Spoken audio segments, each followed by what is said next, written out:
What's up, guys? Welcome to your 151st Android tutorial for the new Boston, where we're still going to work with this getting the last tweet of a specific username method. And it's going to be pretty similar to what we did with, before when we were working with the HTTP client and get and response, all that stuff. So we're just going to kind of go quickly, but I'll still try and explain some new stuff just to further you guys' learning here. And so what we need to do again is set up an HTTP response. We're going to set this equal to response or R, something like that. And what we're going to do is we're going to say our client that we set up within our onCreate method. We're going to refer to that client, and then again we use the method execute. And what we're going to pass in here is basically this get method. So we're just going to say get and add our imports.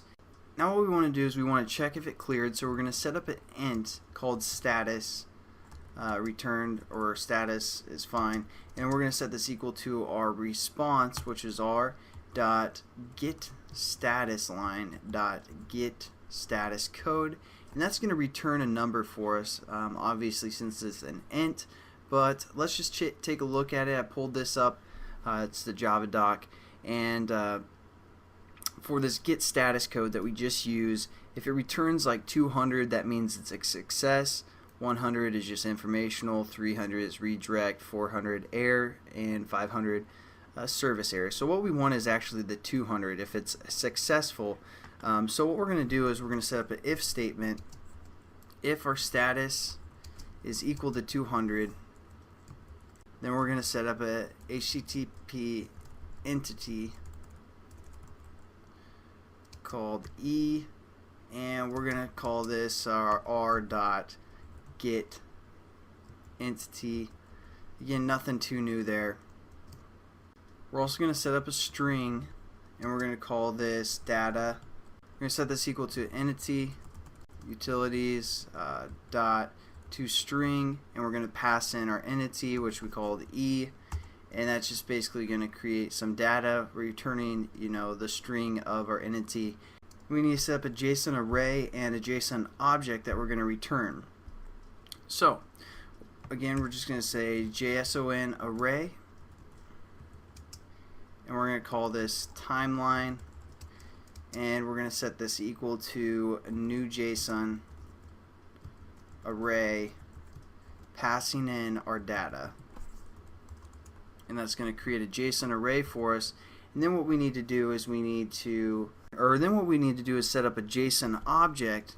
So we're going to say JSON object, and we're going to call this last, for referring to the last tweet, because basically now what we're going to do is refer to our timeline that we just set up, which is our array, and that's going to return a lot of different objects, JSON objects, and we have different indexes.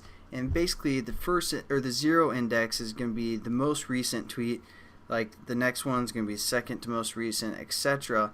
And since this method's called last tweet, we're going to say 0 here, and that's going to return a JSON object from our array that we set up, again according to all this stuff that we set up here as well. And we want position 0 because it's going to be the most recent. We could also say, the fifth most recent tweet, or I'm sorry, that'd be the 6th, but that'd be 5th, etc.